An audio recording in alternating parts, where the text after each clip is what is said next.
I'm Mari Friedenmaker.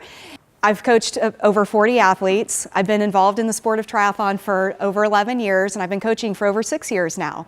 I have my coaching certification from USA Triathlon, also from USA Swimming, and I've completed over 40 triathlon races, sprint, all the way up to Ironman. I've done 3 Ironman races.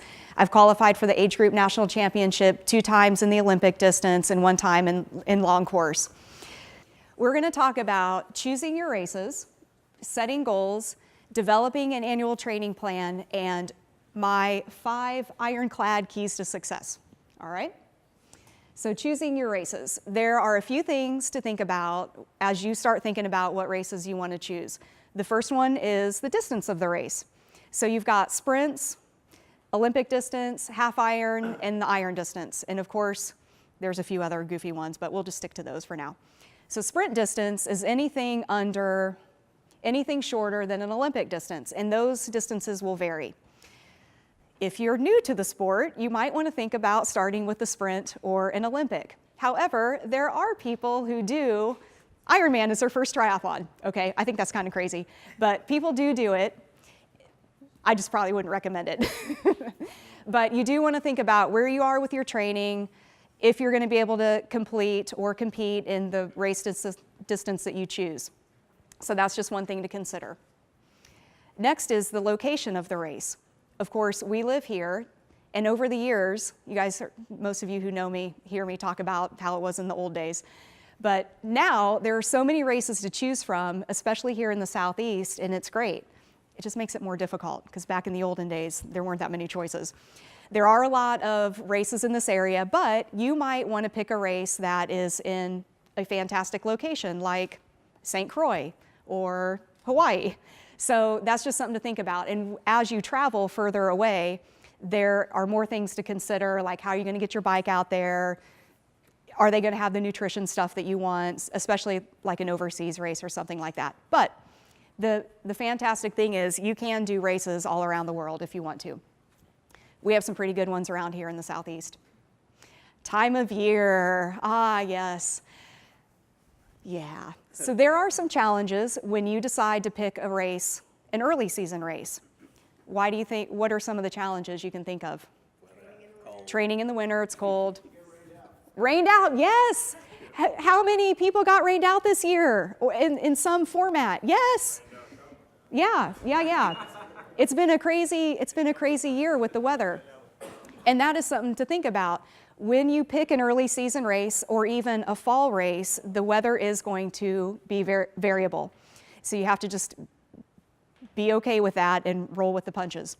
You also need to consider if you do an early season race, it's probably going to be wetsuit. So you got to make sure you're comfortable with that. For an early season race, a lot of your training is going to be over the winter, and you have to, again, be okay with that. We can do a lot of training outside, but there's lots of great training that can be done inside as well. Okay, if you pick a race in the summer, if you're doing it in the Southeast, it's definitely going to be hot. You can just count on it. You can count on it possibly being 100 degrees when you start your run. Now, there are some people who just refuse to do a race like that. They're just not going to. But if you want to, there are ways to make it more tolerable. You can absolutely acclimate to the heat. You can make sure your nutrition is where it needs to be, because that's a big part of being able to do a race when it's 100 degrees when you start the run. The late season races, you also have to think about the variable weather conditions. It's probably also going to be wetsuit. You got to think about too, most of your training's probably going to be in the summer, in the fall, all right? So those are all things to consider, again, as you are planning your races. Amenities, all right. Race registration fees pretty much dictate what the amenities are going to be. So you can easily do, for example, a Try the Parks or a Georgia multi-sport race for $65, $75, $85, or you can do the same distance race down in St. Anthony's. What's the registration fee now these days? $175? I think Chattanooga is up there too. I would totally recommend you guys always do races that are sanctioned by USA Triathlon. When you do, you know that they have taken all the precautions to put on a safe race. That's like their #1 priority. If it's not sanctioned by USA Triathlon, that tells me that the race director is lazy and doesn't care about our safety. So that's my little 2 cents on USA Triathlon. Next, we're going to talk about goal setting. This is something I love doing with my athletes, and I try to do it at least once a year with them, and sometimes twice a year because things change and then goals need to change. So you're going to set the goals for the A race and then set some objectives for those goals and then assign a timeline for your objectives. Goals should be, and everybody kind of talks about goals, but I really find that if you take the time to really sit down and go through this exercise, you're going to have a lot of success. If you just kind of think about it, oh, I'd like to do this, well, that's easy to do. But when you take the time to write it all down and really think about it and plan it and set a timeline for these things, it makes a big difference. All right, so goals, they should be measurable, which means you can measure it. So for example, I have an athlete now who wants to get his 10K time down to under 50 minutes. That is measurable. They are going to time you for that 10K race. So that's a great goal for him. They should be controllable, which means that, for example, you want to go to the next slide, Steve? You don't necessarily want to say, I want to get on the podium because this guy, Craig Alexander, could show up at your race, and if you're a guy, you're probably not going to win. He's probably going to win, okay? No offense, but he's probably going to beat you guys. Okay, go back. So that's what I mean by controllable. It's a little bit difficult to say, I want to get on the podium, that's my goal, because you just don't know who's going to show up at the races. And you may be able to look at a participant list, but those people, they may not show up either, so you just don't know. Your goal should be something that is a stretch, and what I mean by that is, I'm going to pick on Jonna for a minute. So for Jonna's first Olympic distance, she's also in the Irons in the Fire group. She's going to be doing her first Olympic distance in March. Her goal should not be to finish, because that's easy. That's going to be easy for her. She is going to finish the race. So I want Jonna, for example, to pick something that's a little bit of a stretch. It's going to be something that she's got to work hard for, but it's achievable. So that's what I mean by a stretch. It should be something positive. And Quintus and I talked about this yesterday at the pool. And what I mean by your goal being positive, rather than saying, I don't want to get injured, you might want to say something like, I want to stay healthy during my training season, okay? One day we'll have a little chit chat about mental toughness strategies, but I'm all about, I know, we all underestimate how much our mind affects our performance. And the more we can be positive and think positive thoughts, your performance is going to be that much better. So here's just something to think about. Setting a goal is easy, but figuring out what you're going to sacrifice to reach that goal is the hard part. All right, developing an annual training plan. When it comes to doing an annual training plan, there's a few different ways to do it. I've kind of been using this method with a spreadsheet all my years of coaching.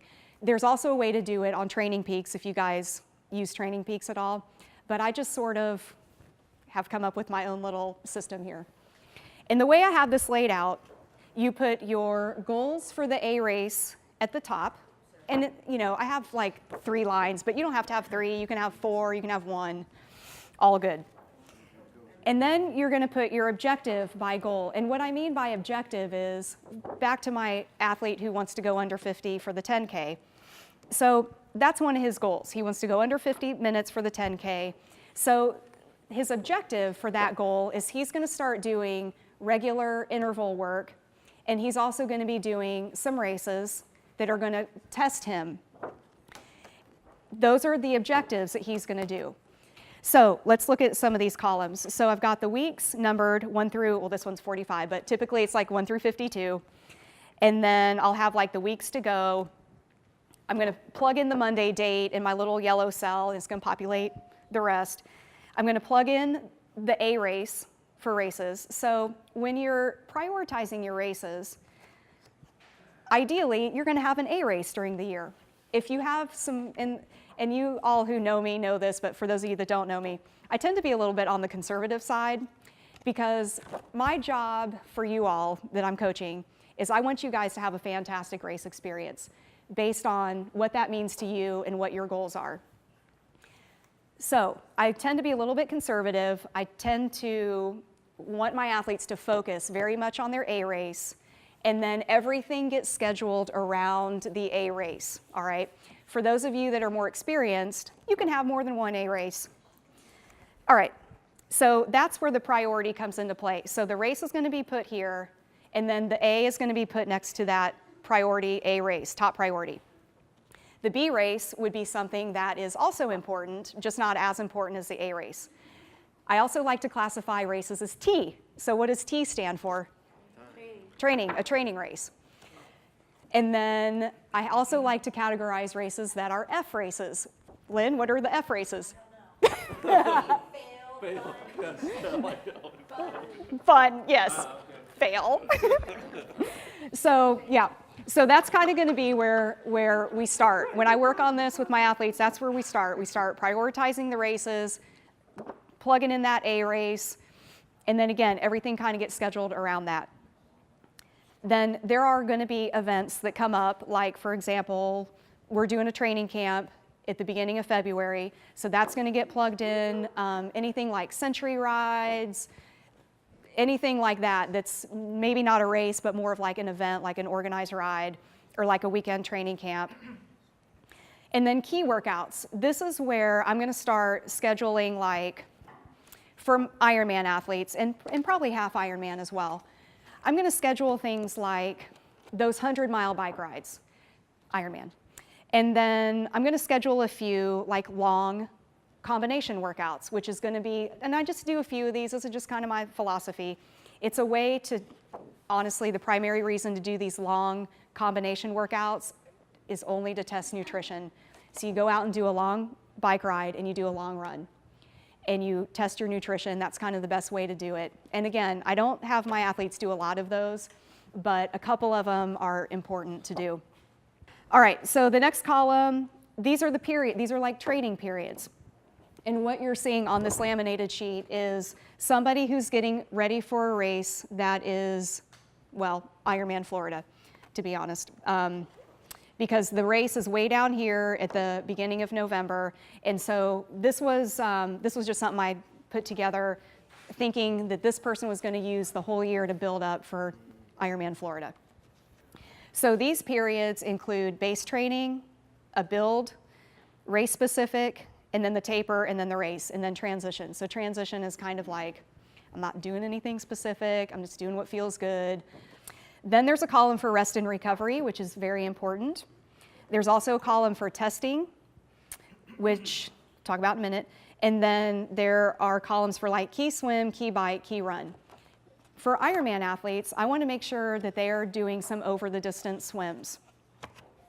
So I'm going to plug in like a 3K, 4K, 5K swims on here. Those are what I think of as a key swim workout. For bikes, that's going to be like the century rides, maybe a couple over the distance rides. And then runs, you know, if you're training for Ironman, there's going to be some long runs on your schedule as well. So I kind of plug those in. And this becomes something that I work on with my athletes throughout the year. It's not just like a one and here you go, it's done. We work on it all the time because things come up, things change all the time. So it's a working document.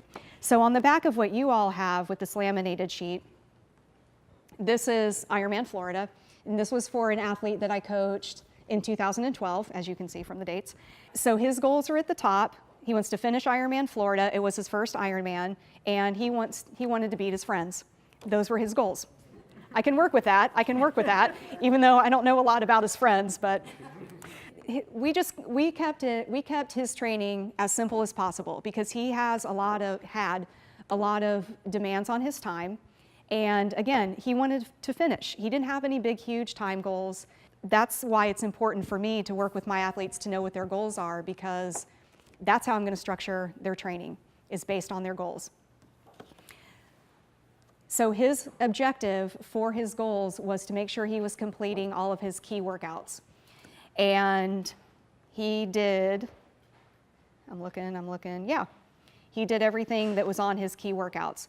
So this is just an example of things I've filled in and just kind of how it shook out in the end. If Ironman Florida is your first Ironman, if I'm your coach, like I want you to have the most fantastic experience, and I'm gonna kind of guide you with what we both think is good leading up to that. My 5 ironclad keys to success. All right, so the first one is base training. Somebody asked me, like one of my athletes when I first started coaching asked me, what is the one mistake triathletes make? And that was easy. They skip base training. Base training is that point in time when it's low volume, it's low intensity, you're getting used to like doing all 3 sports and hopefully strength training, and you're just kind of building a base. This is what I see a lot. Athletes will sign up for an early season race and they will not train over the winter for whatever reason. The weather will start to get nice in March, and they'll come out and train for like 4 weeks and then be disappointed with their race in April because they have not done the base training. So base training is super important, and if you are off of training for a while, or you finished your A race and you've taken some time to transition and chill out and meet your spouse again and pay bills and do laundry and cut the grass, then you should think about 8 to 12 weeks, 8 to 12 weeks of base training, all right? And that's a guideline. All right, number 2, race smart. This is sort of what you were talking about, Noberto. So I'm all about, again, choosing races that complement your A race. I don't think any of us are getting paid to do this. It's for fun. So let's figure out how to have the best experience and have that be your A race. So I sometimes see athletes who do a whole bunch of races, and I just feel like sometimes that can take away from where I'd rather have you guys be doing some better training.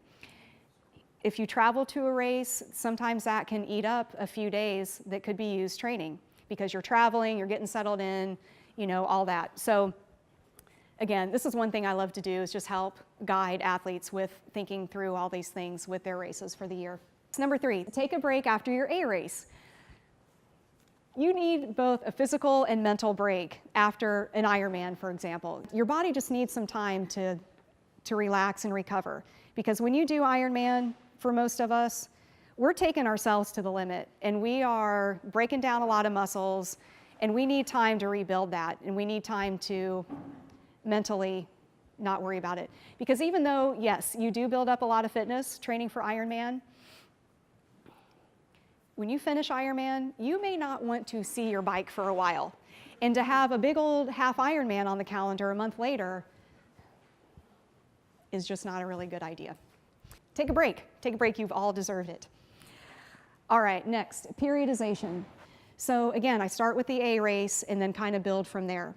So if there is a lot of people, like you're going to do Augusta, that's a good training race, or it could be a B race. It kind of depends on you and what your goals are. But like Augusta is a great idea to do before Ironman Florida, and that goes along with kind of the build up to Ironman Florida. And don't forget to incorporate regular milestones like testing and rest and recovery. Another thing I love about coaching is I want you all to learn from the mistakes that I have made over the years. Save yourself some of the trouble that I have had, because I got injured as I was getting ready to start training for my second Ironman. And I was meeting with a physical therapy group who I was just meeting with them to get involved with Peachtree Tri Club, which is a club that I started back in 2006. And I was just meeting them to be partners with the club. I'm telling them that I'm getting ready to start training for Lake Placid, telling them about my knee hurting. And they're like, your knee's hurting? I'm like, yeah, but that's just part of it. And they're like, actually, Mari, no, it is not part of it. Your knee does not need to be hurting. They got me on core strength, and I never looked back, because it doesn't take a lot of time to do core strength. It doesn't take a lot of equipment. I used to roll out of bed and roll onto the floor and do my core strength, and it takes like 20 or 30 minutes. And what I learned, again, the hard way, because you know, $650 later with physical therapy bills, I had to learn this. So you guys prevent this all from happening. But core strength makes a huge difference, and you will go further faster with less chance of injury. You're going to recover better, and your performance is going to rock. And that was a big difference going from my first Ironman, where I felt lousy all the time and my knee hurting, to getting ready for Lake Placid and feeling like $1 million. Because injuries stink. They're not good for anybody. And I don't know about you guys, but I get cranky when I can't get my workouts in. So nobody wants to see cranky Mari. Okay, so really quick, I want to tell you guys about some of the things that I offer as a coach. Personalized coaching is probably at the top of the list. And this is where I put together a training plan totally based on your races, your goals, your life, what you have going on. And again, it changes. Our annual training plan will change. We will share this, do it together. We'll sit down and do a goal setting session. I'm available. I'm a full-time coach, so you don't have to worry about calling me during the day, because this is what I do. Let's see. Team Blue Iron is a team that I started last year. So this is kind of the 1-year anniversary of Team Blue Iron. But basically, the team are made up of age group triathletes who want to train together, race together. We socialize, we do clinics. You get a big fat discount on a team kit. The cool thing too is, when you're part of Blue Iron Coaching, is either personalized coaching, Team Blue Iron, or Irons in the Fire, there are a lot of really exclusive, cool benefits that, like, for example, All 3 Sports does for us and other partners that I've got. We are a official team with WTC, so we get points for races that my athletes do and points even when they volunteer. And they have, again, offered us some really exclusive things. It's not just, here's a discount for these vendors, knock yourself out. All right, next is Blue Iron Swim Team. And this is the group that I coach at Agnes Scott, and it's fantastic. So we swim Tuesday and Thursday morning, 6 to 7, and every day it's a different type of workout. And then, yes, I provide the workouts if you guys happen to miss on the rare occasion. But it's great because we do something different. I bring 4 levels of workouts because we do have a varying, wide variety of swimmers in terms of their speed. We do a time trial every month, and we track that, and it's cool. I love it. It's great. It's super.